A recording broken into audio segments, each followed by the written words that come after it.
Yeah, I thought it was funny that they make it so that Roy is like somehow proud of the tofu. Oh yeah. He's like, so how'd you think of that in-flight meal? I know that, and that was like the 90s-ist joke in the show to me, was like making fun of tofu. Yes, 100%. Like this was back in the era, you know, if you weren't there in the 90s, we loved to make fun of vegetarians, and they were the weird kind of comedic cannon fodder of sitcoms back then.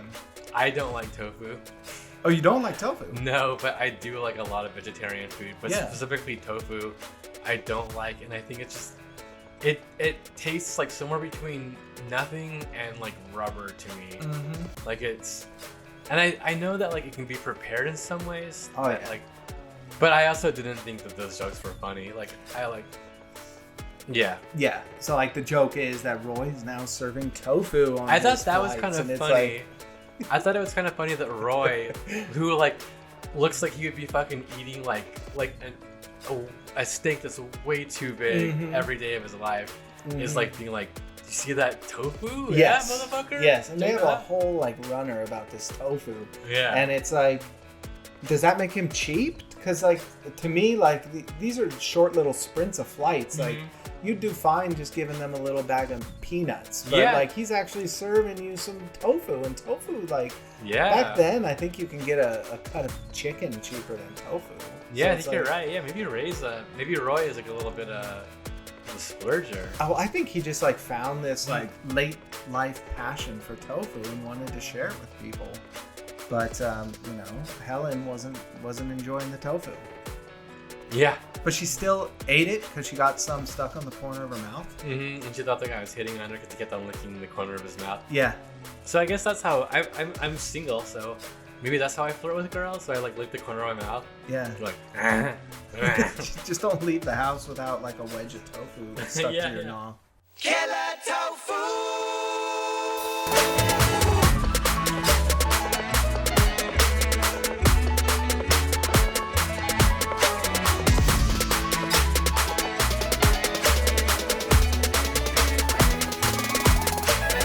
Welcome to Wings Nuts. This is the program where we break down every episode of Wings, the classic 90s sitcom. I'm here with Emerson. Emerson, how are you doing today? Doing well today. As I was expecting you would be. I mean, you said don't say anything but that, so I'm sticking to the script. Thank you. You know, even though like I had a lot of big stuff happen today, I'm not going to talk about it because it's not going to help the episode. You can save it for your therapist. Yeah. That's what you always say. That's not what we're here for. Even though like my complaints are specifically about you. Appreciate it. And like we always like to do, we dive into an episode of the Boston Globe from the period when Wings was released, just to give you a flavor of what was on people's minds the day they sat down on their couch and tuned into Wings. Episode 2 of Wings is called Around the World in 80 Years, and it was released on Thursday, April 26th, 1990. And we have the newspaper, dusty old newspapers right here in front of us. Emerson, did you have a chance to read this issue of the Boston Globe? I read about half of what you sent me. Yeah. Excellent. Should we can just hit upon some headlines that we found interesting and talk about any of the news that we think is newsworthy. Yeah, all the news that's fit to print. That's what they say. They say that about the old gray lady, not the Boston Globe. I think they say about the Boston Globe, all the beans that are worth spilling. That doesn't seem right. I don't think that's So on page 3 of this issue, we have a picture of an XV-15 tilt rotor, like a helicopter/airplane that can take off vertically. Yeah, so they only ever made 2 total of the XV-15, but it became the V-22 Osprey. And I feel like the Osprey is like a more well-known, and they produced 400 of those. So Okay. it is like so wild to think about like a world famous, because like I'm aware of the Osprey, and it's weird to think about the fact that only 400 were ever produced, but there are probably like $1 billion to produce each one or something crazy I'm like sure that. they dumped trillions into them. Yeah. More markups than Airbnb. Okay, I got a headline here for you from the front page. Israel defies critics, starts settlement. when I read the article, the dynamic is almost exactly the same as it is today. But to quote from the article, it says, U.S. dealings in the future probably will take on an increasingly sympathetic stance towards Arab interests, or at least a less pro-Israel tilt. Yep, that never happened. that didn't happen, and that headline stuck out to me because like a couple weeks ago, Rashida Tlaib was in the news for she called Israel an apartheid state and was kind of raked over the coals for that. I was looking at page 3, and there's like a really snippet of an article. Actually, I didn't grab any of them, but there were a couple of funny articles on like pages 10 to 15 or somewhere that were very sarcastic. The Land of Milk and Honey. This is an article by David Nyhan about I think his name is Michael Milken, like one of those like junk bond dudes, basically like an early fucking like financial ripoff guy. And the article starts off, he's sorry, he won't do it again. And by the way, here's something to take care of the damage. Will $800 million cover it? And when he's sentenced in the fall, he could get a bunch of time in the clink. These Boston writers are so funny. They're unsympathetic about the terrible financial people. And editorializing, like, not necessarily, like, between the lines. Yeah. Yeah, their bias is spilling over, which I love to see. Yeah, me too. Because on the same page, other article is like, the new figure for the savings and loan bailout is $500 billion. For those who are unable to comprehend this amount, just put $500 billion on your kitchen table. Like, okay, obviously. And it's so interesting to see, like, you know, back then, 1990, the savings and loan bailouts, you know, history doesn't repeat itself, but it rhymes. And like in 2008, we had the housing crisis. And there's one, you know, Barney Frank was kind of, what was he, the chair of the House Financial Services Committee. And there's an article on him in here too about a health ethics panel investigation, but it has nothing to do with the savings and loan or his position in the House, but it's more it having to do with his same-sex with a prostitute affair that he had going. Oh, I didn't read that one. That's wild. Yeah. Wow. And he didn't go on to retire until, I don't know, like 2011 or something like that. So he was still a very powerful congressman for quite a while. Wow. But there's an article on page 3. Smokers' courtesy wanting study finds common courtesy will not work in the battle to eliminate unwelcome smoking in public places. A study in yesterday's Journal of the American Medical Association says nearly half of smokers light up without asking non-smokers if they mind. You mind if I smoke? And only 4% of non-smokers ask the smoker to stop, even though most of them consider passive smoking harmful and a nuisance. While not opposed to courtesy, the study states that regulation is the only effective way to stop damage from passive smoking. I hate that passive smoking. Yeah, secondhand smoke. That was a big thing in the late 80s, early 90s. And that's one thing that actually has changed in the last couple decades is people are less smoking, more vaping, that kind of thing. Yeah. I found it interesting about the Hubble telescope deploying just because we still are getting images back from the Hubble. That's kind of cool. Hubble. The next headline I found interesting was average pay for women is reportedly 2/3 that of men. Oh my God, yeah. That's like a statistic I think we all know, and I'm just wondering is this date in 1990 when the world was first given that study of that? That's kind of cool. I wonder, yeah. Yeah, like, because last week we explored the idea of, like, child pornography becoming illegal. Yeah. And this week we're exploring the idea of, like, women's equality. Mm-hmm. So maybe not much has changed, but people at least have a vocabulary now to describe, like, how horrible conditions are. Yeah. Other headlines, rat cells are implanted in monkeys. That's kind of cool. Yeah. Oh, I love that. That was really cool. We also found out this week that in 1990 that Bush was taken off of his glaucoma medicine. Mm-hmm. Maybe he good for him. Out. I hope maybe he's doing better now. Maybe he found the weed. Maybe he figured out some better glaucoma medicine. I can totally see Bush smoking one. Broccoli, not gonna do it, but give me something else green. Yeah, and I think the headline that excited me the most was the headline, and this is an editorial, and the headline is, "Has the American Work Ethic Disappeared?" And the writer, Ellen Goodman, was comparing U.S. work ethic to Japan, and I guess in some favorable treaties, Japan agreed to reduce the work week because the Japanese, I guess, were working 8 hours more a week than the average person in the U.S. Right, because they were working like 6-day weeks, so they're working 48, yeah. They work in like 6 days. But I just found the headline interesting because have you heard in the news lately the concept of quiet quitting? It seems like every time the economy starts turning a little sour, you get the owners and bosses start blaming the poor workers, and they're either they have a declining work ethic or we're quiet quitting. Have you ever quiet quit a job? Is the concept of quiet quitting basically quitting without announcing that you're going to quit?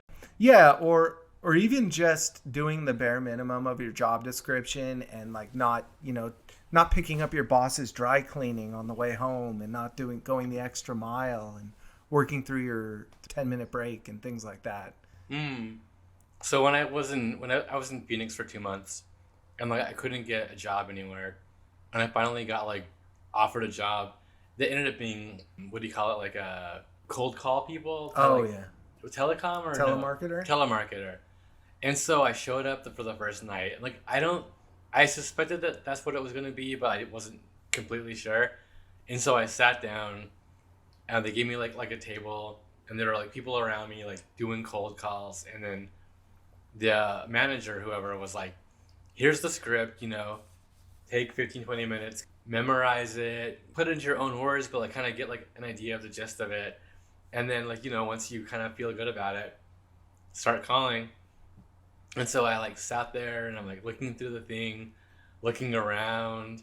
I'm like overhearing these coworkers talking about like, "Oh yeah, man, I made a sale like 2 days ago." And I'm like, ooh, that's newsworthy. No, the manager didn't come back out, and like nobody really like paid attention to me. And so I just quietly stood up, walked out to my car, and drove home. I was like, fuck this. So that's the closest I think I've come to quiet quitting. You just quit though. You know what? It was a fucking annulment. Yeah, you annulled. I annulled that job, yeah. Yeah. Quiet annulment. I just want to point out that that's just a constant thing. They love to bemoan the work ethic of the workers. It is also like an interesting thing to think about. I mean, like work ethic really, really matters when you're like a village of 80 people and you have like a harvest coming up. Like, you have to sow the shit. You have to build the cabins for the winter. You have to do like things that like guarantee survival. In an environment like that, work ethic, I think, is a very important thing. But in our current society, like work is almost like an unnecessary construct. Oh yeah. Yeah. I remember like my buddy Todd talked about it as like robots take over more and more of our jobs. Like people are still gonna want to work, but it's almost like people playing video games after work, working in a way that makes you feel accomplishment, but without really like doing anything. Yes. Yeah. Like probably 80% of the work people do in America is totally unnecessary. Yeah. Just like sitting on Zoom calls and sending emails back and forth. And yeah. And this episode is brought to you by the Dust Brothers. We put dust in your house. We want you to vacuum more. Shit. Okay, so that sets the table for what was going on in the world on April 26th, 1990. Should we jump into this episode, Around the World in 80 Years? So, with the A story for this one, I guess the A story would probably be Faye and that old man, right? Yeah, so Faye was horned up for an older man, and the other story was Helen had a cello audition. Yeah. It's reviewing some of the talent that we have in this episode. A producer on this was Roz Doyle, which I found cool because there's a character on Frasier. Frasier's producer's name is Roz Doyle, so that they must have, for whatever reason, named that character after this real person. That's awesome. Like some of these guys went on to make Frasier, right? Yeah. So I'm wondering if the Roz Doyle of Frasier has similarities to this producer. They based it on them, if that's what it comes from. Perhaps. I love to see the name of one of the writers of this episode, Philip Lazebnik. And, Hey, by the way, sorry to interrupt, but Roz Doyle died in 1991. Oh, damn. And so I wonder if they dedicated that character to her. That could be it, huh? Yeah. Rest in peace, and you live on through the producer character on Frasier. It doesn't say how she died, but I was going to make up something, and then I was like, I probably shouldn't do that. Well, that's, when you're watching a show that's like nearly 3 decades old, then you're bound to come across a lot of fallen soldiers. Yeah. Like Tim Daly, he didn't die, but his career sure did. Steven Weber, he didn't die, but his career sure did. I'm holding out for a second act or a third act. I actually don't even know. Those two could be doing great, and like, I'm just being an asshole about it. I'm sure they're happy. Yeah. Oh, yeah. Steven Weber got to play the Jack Nicholson character in The Shining. Mm-hmm. The TV version, the improvement on the Stanley Kubrick version. So as you were saying, we have Roz Doyle. Mm-hmm. Philip Lazebnik is one of the writers on this episode, and he's still writing. He wrote some soap operas, a lot of cartoon shows, I think Mulan for Disney. But the credit that made me kind of gasp excitedly was he wrote a couple of Star Trek episodes, but he wrote the Darmok episode of TNG. Are you familiar with the Darmok episode? I'm not, no. Darmok and Jalad at Tanagra. You ever seen the movie Enemy Mine? It's basically like Enemy Mine, but with Picard. No, I don't remember Enemy Mine. Yeah, Louis Gossett Jr. movie. But Darmok's a cool episode where Picard's stranded on a planet with an alien that speaks through metaphors. Oh, and you know what? I feel like I do know it based on that description. Yeah, and he learns the language. Darmok and Jalad Tanagra. Mm. Then we have... Oh, the episode was directed by Noam Pitlick. And he was born in 1932, so he was a longtime veteran of television at this point. Had directed episodes of Mr. Belvedere, Taxi, Barney Miller, and he actually started as an actor. I recognized him as Officer Swanee from Sanford and Son. Okay, cool. Yeah, and other than that, he was mostly like a day player in TV. Cool. And then some of our guest players on this week's episode of Wings. The most standout is Richard Erdman, who played Howard Banks. He's the man that was flying around the world? Yeah, he's the older gentleman flying around the world. He unfortunately also passed in 2019. He had a long career. Most recently, he was kind of a regular on Community. Okay, cool. He did a lot of cartoon voice acting on like Top Cat, DuckTales, Smurfs, Fantastic Max. You ever seen Fantastic Max? No, but I've watched the other ones. Oh, yeah. Fantastic Max was... I used to watch that on the USA Network. It was a precocious little kid wearing his diapers who flew around in a spaceship with an alien. He would always say, "Dirty diapers." What I recognized Richard Erdman from was the stopwatch episode of The Twilight Zone. Oh, okay, cool. And then we have a very short cameo in this episode from a man named Sam Pancake. Oh, yeah. Which I looked it up, and according to IMDb, this looks like his first credited role, but he's still working today. And I recognized him from things like Arrested Development, Curb Your Enthusiasm. On Arrested Development, he is Barry's assistant who's constantly threatening to record Barry saying homophobic things so he could sue him again. Because he's got like a 3-episode arc in Arrested Development where he is the guy I think that sued Henry Winkler's basically lawyer character for being insensitive. I did the same thing. I was like, I know who that guy is, and I found him, and I was like, Sam Pancake is the best name I've ever. Yes. heard. Oh God, I love his name, and it's kind of cool that this very small role on Wings kind of delivered him his career. Yeah, as the guy that delivers the sexy dress for Crystal Bernard's character, who can't rely on her talent alone anymore. She's got to show off that not fat body. Yes, now that she has a sexy body.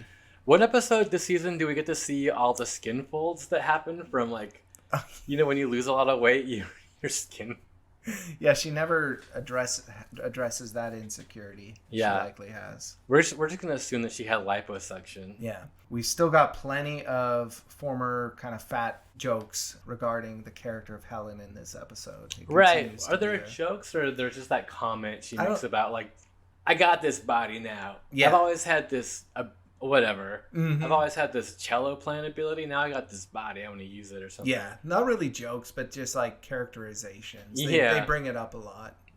So I wrote down that the A story is Brian advises Helen to make herself more sexy so she can nail her cello audition. Yes. And I wrote, yikes. Yeah. Brian's being Brian. Mm-hmm. And, like, the fact that Helen agrees to go along with it, too, is, like, a bummer. Because I'm like, what are you going to do? Like, fuck your way through every cello performance? I know.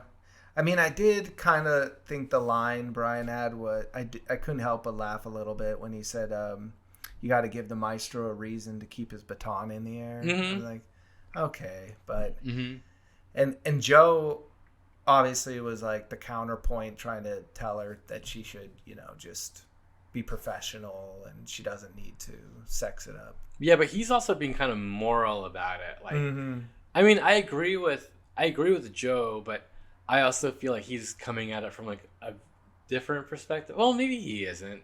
He's saying like you'll never know if it's like your cello playing or if it's like that deep cleave. Yes. That San Fernando Valley between them.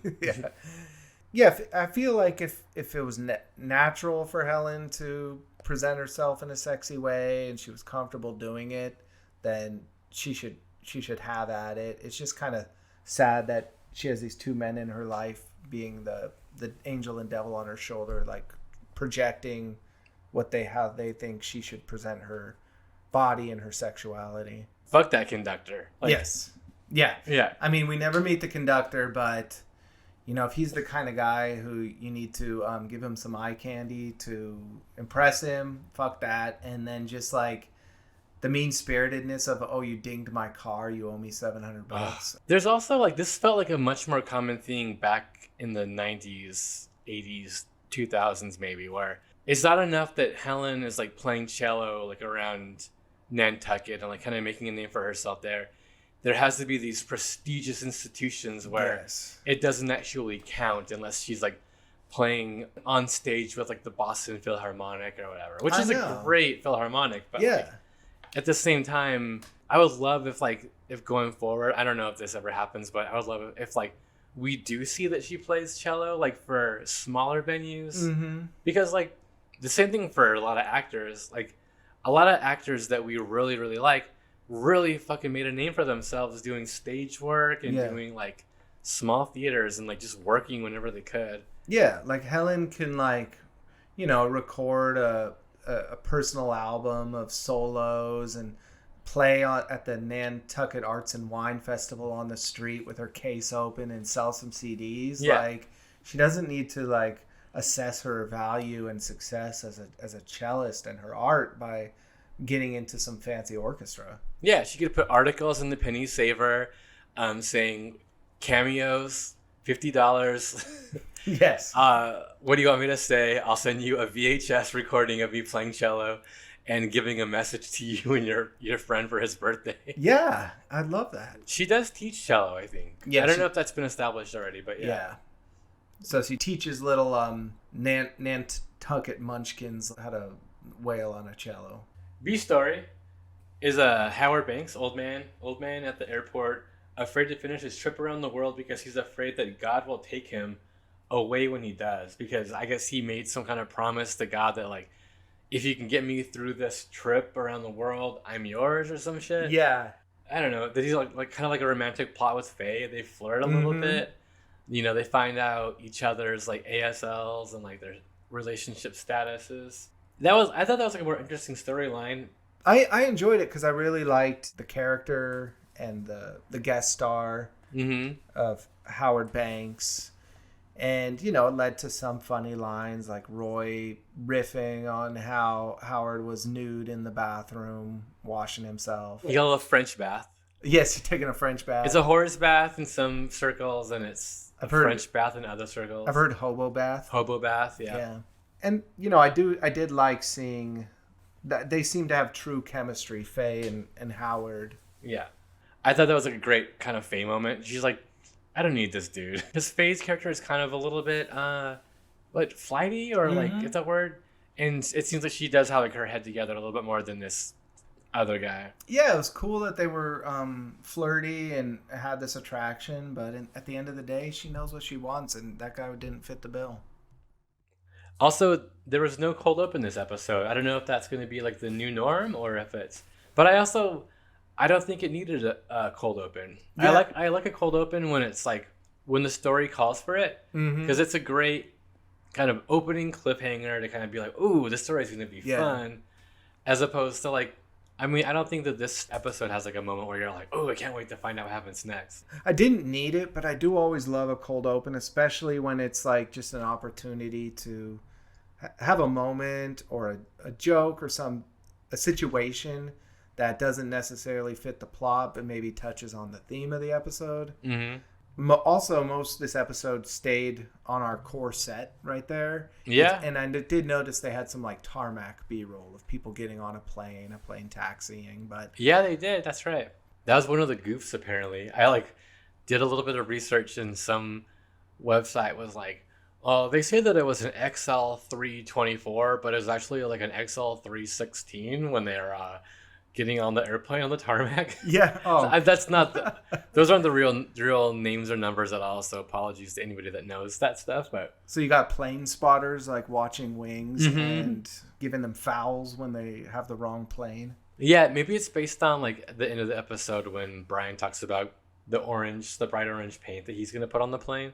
And that's like, it wasn't a plot, but there was a running through line where at the beginning of the episode and then all the way through, Joe and Brian are talking, and Brian is kind of haranguing Joe for not being spontaneous enough. And we kind of learned through that banter between them that Brian is in fact now living at Joe's place too.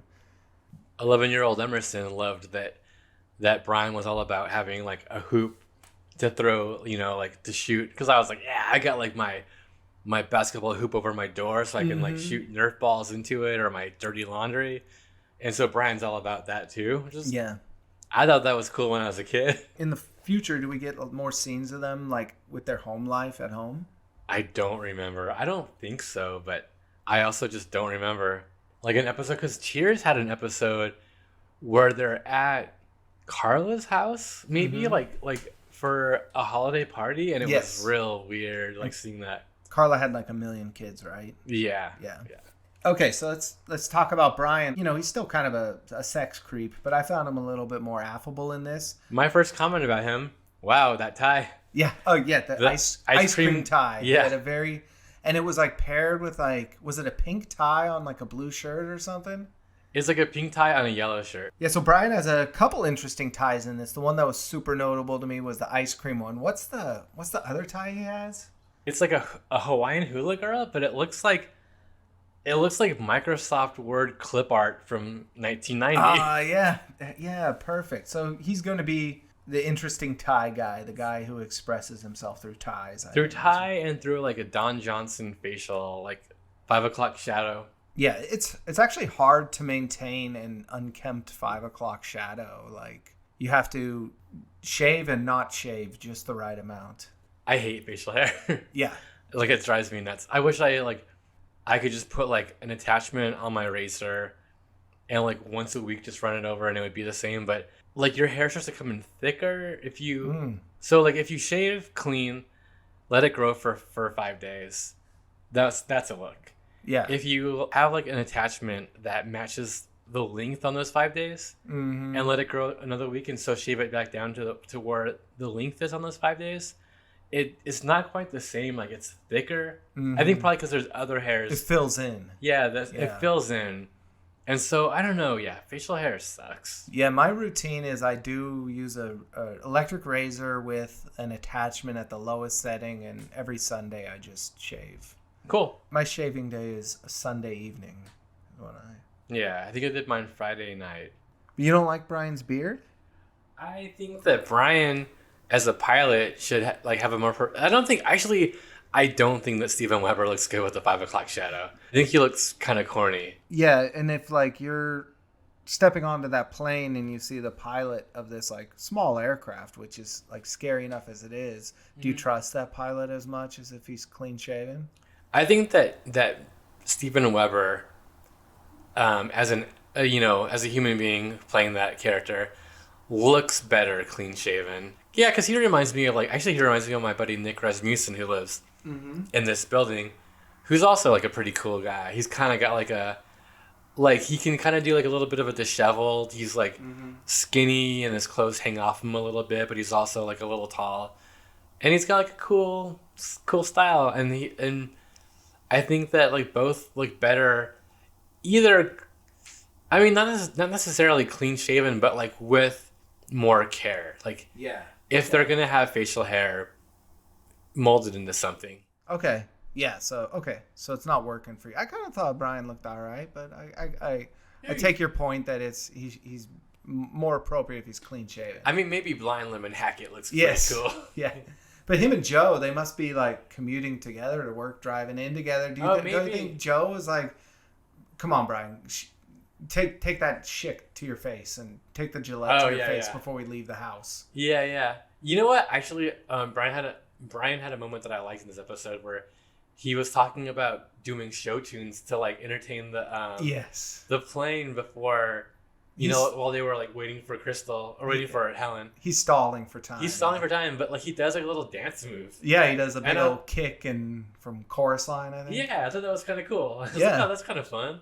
Beantown, that's the joke. Like, so Faye, as we were, I think earlier, kind of riffing on, trying to think of the tagline for the Boston Globe. Yes. Yeah. We were kind of riffing on Faye's joke about like the different, the nicknames for Boston, and when it's Beantown, she's like, come on.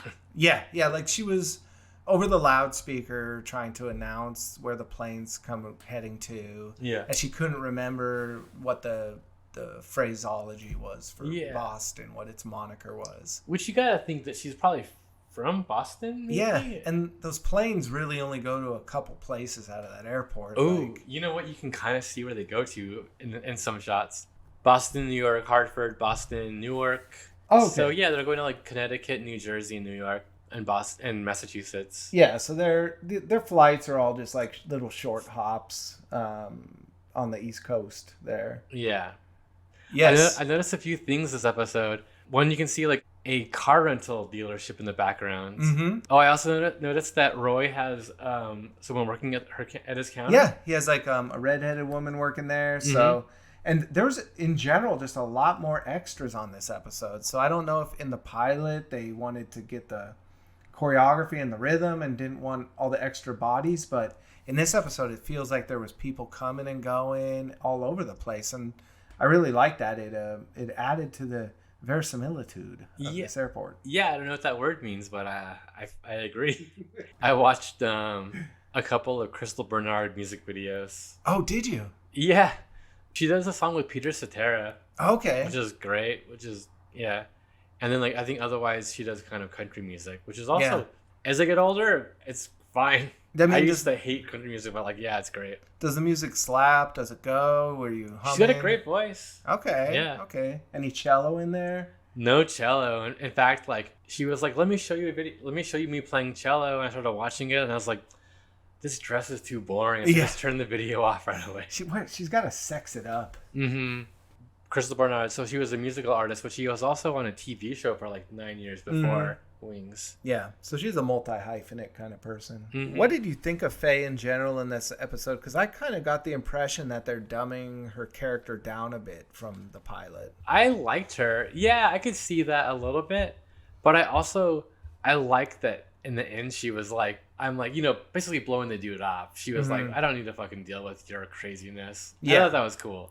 Yeah, because this guy Howard, they were flirting hard. They were feeling each other. He had the superstition that if he completes the last leg of his journey, he's going to die.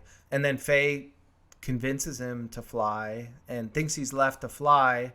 And there's a moment where they come back from break, or there's a transition, and she thinks he's dead because no one's heard from him in 2 hours. In this episode, Howard's dumb as fuck. Yes, Howard's the dumb one. Like, he thinks that Faye is a nun because she's like trying to like explain to him that you don't have to like follow through with any of your promises to God. And she's like, I said that I'd be a nun, and he was like, wow, I can't tell. Like, you're like, you don't wear habits anymore. And she's like, I'm not a nun. And then there's like another moment too where, so he doesn't take the hint that she's like blowing him off. You're asking like, if you thought that Faye was being written more dumb. Maybe she is. Yeah, because like she doesn't recognize Beantown. Yeah, and there's a line Roy has. Yeah. Because she says something about like her heart is empty, and he says like try a foot higher. I mean, yes, like her your head. brain's empty. Yeah. But then also Roy's just like an asshole. Like he turned his cheek towards the cameras at some point. Yeah. Saying like, get a load of my ass. He says like, no, let me show you my sensitive side. And then he shows his like soft pink pillow, a pillowy sphincter. Yes. And he says, it's so soft, give it a rub. Yeah. You can see it like glowing under those slacks. Like Sonic the Hedgehog's heart. Okay, I wrote Joe's pretty annoying in this episode. Oh, how so? He's got like one of my favorite jokes actually, where I like spontaneity as much as anybody else. Just give me some warning ahead of time. Yes. I thought it was like a good joke. But like that whole scene when like Helen's struggling with like her, this audition, and he's just like laying on the stress to her. I'm like, yeah. I mean, that's obviously part of the comedy. But he was digging in and like giving her more reasons for her wheels to spin and stress her out. Yeah, exactly. Yeah. Which, as someone that experiences anxiety, like that gave me anxiety. I was like, man, you gotta fucking give her some air. Do you think there's an underlying psychology to that? Because like it's clear at this point that there is some attraction between them. Do you think he's afraid like she'll get this fancy orchestra cello job and leave the airport behind? Maybe, yeah. I mean, that would be pretty smart if they were like writing that into it. Because they do acknowledge that at the end of the episode that, he's like, I would be excited for you, but I would also miss you. Yeah. And she's saying, well, she makes a joke about it, but then she admits the same. Oh, and then I wrote, is Helen talentless, not sexy, or neither? And she blew it by denting the car. Also, that's a quick body shop estimate. Yes. Because, she gets back on a second audition and she doesn't get the job, but like the conductor or whatever is like, yeah, you owe me $700 because of like hitting my car with your cello case. Yes. And fuck that guy. Like, Helen, just play cello like around Nantucket and fucking find somebody else. Yeah. She excitedly got the phone message from Lowell and called the guy back, and very quickly he transmitted the information that, oh, you hit my car and you owe me $700. Why'd she give them her work phone number on her resume? I'm assuming. What happens when she's not at the airport? Do people just not eat? I was thinking the exact same thing, because it seems like when she is there, the only people eating are Brian, Joe, Lowell, and they often feel free to just walk behind the counter. She comes in from the audition. She leaves abruptly. She goes in the back to practice cello. I never see her prepare food, serve food. All I see her really do in the kitchen is smash a bunch of plates in anger. Yeah, because there's a kitchen back there. Yeah, there's a full kitchen, but you don't see anyone back there. Right. You don't see her working. You see people eating there, and Lowell, points out that he helped himself to a lemon-filled donut. Yep. But I have to assume she owns this business, because she's breaking plates like crazy, going in the back, smashing stuff up when she learns That's what I lost assumed. the audition. Yeah, I assumed that she owned it. Yeah, I think she should take some pride as a small business owner, and not smash the plates. Right. We find out in the episode that Faye was a stewardess. She was a goddamn stewardess. She wasn't a flight attendant. Yes. You, Officer PC. I wonder if like Faye has always worked in like aviation. Yeah. I think she had a love for the skies, but she never became a pilot. Maybe her ex-husband was a pilot or something. Yeah. Her dearly departed. I think that we find out later that she had multiple. She's like a multiple widow. I think so. Okay, she's a professional widow. Maybe she has like 7 ex-husbands and they all mysteriously died in like small airplane crashes. Maybe, yeah. Yeah. One of them was like the pilot to JFK Jr. or something. He's coming back, right? Oh yeah, I mean, yeah, he's cute. What were your thoughts on Helen's? She's wearing the red long leather trench coat jacket, and she takes it off. What did we see? What was her sexy dress like? I wrote, Helen gets to show us the dress. FHM magazine, eat your heart out. Yes. We get a bit of flirting with Joe and Helen. This final scene falls heavier than a porn outline. Neighbor girl, ask if she's sexy. She want to know, then sex. Like, hey, is it okay? Can I ask you a question? Can you tell me if I'm sexy? I think you're sexy. Can you tell me if I'm sexy? It's just like, it feels like a really, really bad outline. And then she makes a comment. She's like, well, if I don't ask you, I could ask Brian. And then Joe goes, well, Brian thinks air is sexy. And I wrote down, Brian's right. Air is sexy. Air is sexy, yeah. It's like, it's always there, but you can't see it. Like the Invisible Man, like Kevin Bacon. And also, I feel like Brian is kind of a sexist pig, and like I think he's the kind of guy who wouldn't find air sexy or find, I don't think it's not like he finds every woman he sees sexy. You're right. Like, no, I think there's like a very, very thin line of like neutral women. Mm-hmm. Otherwise, they're sexy or they're dogs. Yes. Like yes. if they're like pigs a little bit dogs, too, yeah. I don't know. Whatever his parameters are. I did write more. Mm-hmm. By the way, I wrote another paragraph about the dress. Oh, yes. Oh, got to hear it. I wrote, that is a wild dress. What is happening with that dress? Very 1990, I guess? Lacy, long sleeves but low cut off the shoulder with a slit midi skirt, somewhere between evening gown and lingerie. I don't know enough about fashion to know if that's something she would wear to an awards show or like something off a Kmart rack. Thank God she isn't fat anymore, so she can wear it. Yes, and I said that sarcastically in case you don't know that like we think the fact that they made her backstory that she used to be fat, that's like ridiculous. I cringe that they make a thing out of it. Yeah, and I don't think Crystal Bernard was ever fat. Yeah, and I think it's like shitty for women who are fat that like they have to like make her backstory that she used to be fat and now like. But now she's better. Now she's not. And again, it's just like taken as a given that her and Joe or her and Brian never hooked up because who would have even thought of that? Because she used to be like overweight. So yeah. The dress she originally wore to the audition, I thought was classy. I thought it looked a lot better than the weird lacy doily lingerie hybrid she was wearing at the end. I think she looks great in her like tucked in button-up shirts and her jeans. Like she's a beautiful woman.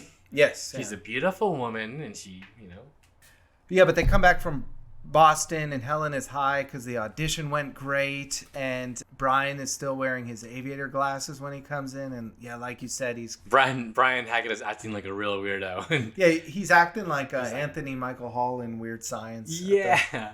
Little mama was knocking it out and he's like, who are you, Blind Lemon Hackett? Little mama was grinding that axe. That line made me laugh a lot. Yeah, I did laugh at that one. Continuing with the plot line, Helen doesn't get the job. She finds out that she owes the conductor $700, and then kind of going forward, she like admits to Joe that she wore the dress and she like neither got the job based on her sexiness or her talent as a cellist.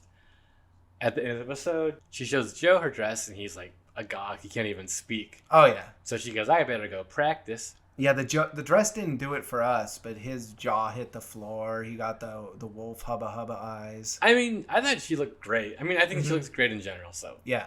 Let's talk like LOL. Were there LOL moments that stood out to you? Yes. So LOL, I love like when everybody is like huddled together and they're like, who is this old man at the airport? And then LOL walks through and of course LOL knows him. Mm-hmm. And then when they're like, hey, LOL, come here. They're like, what do you know about this guy? He's like, not much. And then he like names like 13 things about the guy. Yeah. What do you know about him? Oh, not much. He's a retired hat salesman. He's flying solo around the world in that Stearman two-seater out there. His favorite color is blue, and he's in Aries with his moon in Scorpio. Sorry I can be more help. Because you were going to keep track of, like, Lowell's, the things that he's into. We find out that he might be like into astrology. He's a Scorpio with, like, a moon rising in Aries. Like it's interesting that he, like, knows that terminology. Yes. Later he talks about the ancient art of face study. What is that called again? Yeah, the Karmandu, I think. Karmandu. Ancient Indian art of face reading. Yeah, I kind of hate how after everything Lowell says, someone has to like tag it with a line about how Lowell's kooky. Mm-hmm. Well, I mean, yeah, I agree, but also that's of the time. Yeah, Lowell feels like kind of a character out of Twin Peaks just wandered onto this set. Yeah, I wonder how he would hit without a laugh track. By the way, are those the hats that Howard sells? Because I mean, yeah, Howard's a hat salesman, right? He's like a hat that's salesman. what he did before he left on this 2-year flight.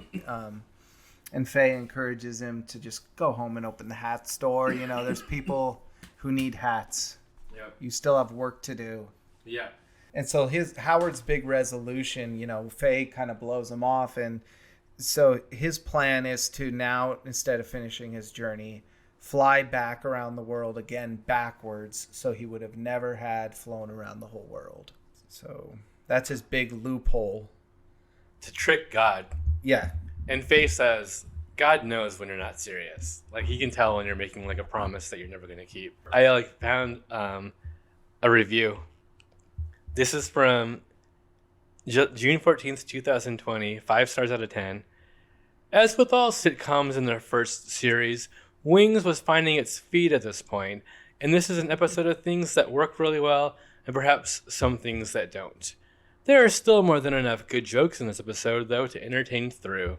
Oh, wow. That was by Studio at Studio AT. Okay. When was that comment posted? It was posted June 14th, 2020. Okay. So someone was watching that during the pandemic. Yeah. Catching up on Wings. 6 out of 7 people found this helpful. Oh, you know what? Mark me down. I found that helpful too. We'll make that 7 out of 8. In the final scene between Helen and Joe, another thing I appreciate about that is the lighting was great. It felt almost like a film noir with the blinds and everything, and like a slit of lighting on Joe's face. Yeah, I like that a lot. Plus, like, when Brian busts him, like when he like lets go of the blind and it flips up, that was really funny. Mm-hmm. Yeah, and it's revealed after Helen leaves and Brian's standing there that he kind of heard and saw most of their exchange while he was in the other room eating cereal. Yes.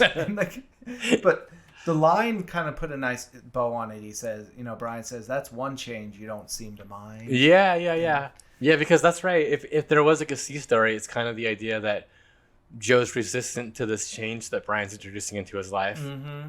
Like Brian sleeping on his couch and leaving beer cans and stuff around, and yeah. They wrapped it up proficiently. There was a nice balance between the different storylines, and the characterizations of our main characters all kind of moved along. I don't know about you, but I liked this episode better than the pilot. Me too. And I also like this line where, Helen's like telling Joe, she's like, I think you're sexy. And he's like, well, how do you think I'm sexy? And she starts like, well, you do this. Wait a second. Yeah. This is about me. Cool. So I think we talked our way around this episode of Wings. Is it time to rate this episode? Emerson, how many Captain Stripes would you give this episode? I would go 2 stripes and a pair of wings. Okay. That's 2.5. Okay, so I'm gonna say this is a 3-striper. Better than, and I'm going to start entering into the wing scale. This is probably a 3-striper for the show Wings. I'm only going 2.5 because as much as I enjoyed it, I have to like knock down a pair of wings for like having one of the plot lines be about Helen trying to be sexy for like some guy. Yes. You know what? You've convinced me. I'm knocking my rating down to 2 stripes. I can't abide that degrading treatment of Helen. Yeah, what do you think it would have been like to travel? Let's say you're in Nantucket for the summer. What's it like? What's the experience like at this airport? What do you think? Are you like playing Game Boy? Oh, if I'm killing time in this It's airport? 1990. It's April 1990. I'm 11. Yeah. And maybe I've got no, because Game Gear isn't out yet, right? The Game Boy, if anything. Yeah, but I think I'm probably just sitting there with like a Babysitter's Club book or something. Yeah, I got like probably an Archie's Digest, one of those thick double digests I'm reading. Oh yeah, awesome. I used to always have one of those in my pocket. Nice. Yeah, like, and it's East Coast. I bet it's humid. You know, like, but I bet like I had a great summer. I bet like I was like, because when I was like 11, I was so shy. I bet I was like saw the cutest girls and was like just too nervous to talk to them. And then I would have like seen Brian and be like, man, I bet that guy never has that trouble. Yeah, he's so cool. Wow, maybe I could be that cool. I'd probably like go home to Van Nuys and buy like a brown leather jacket or buy like a tie with the ice cream cone on it. Oh yeah, like that's your new swag. Yeah. Agreed. And you know, I was glad he wasn't wearing sandals in this episode. He had on like some white sneakers, which I love that. Oh look. yeah. Just like some I love very the Fletch. white Fletch look. Yeah. So I'm with you on that. Well, we've certainly talked about episode 2 of Wings Around the World in 80 Years. Next week, we'll have a 2-part episode. We are just going to hunker down and get it all out in one go. So we will be reviewing episodes 3 and 4 next week. Emerson, thank you so much for talking Wings with me today. Thank you. Thank you, in case that was too quiet.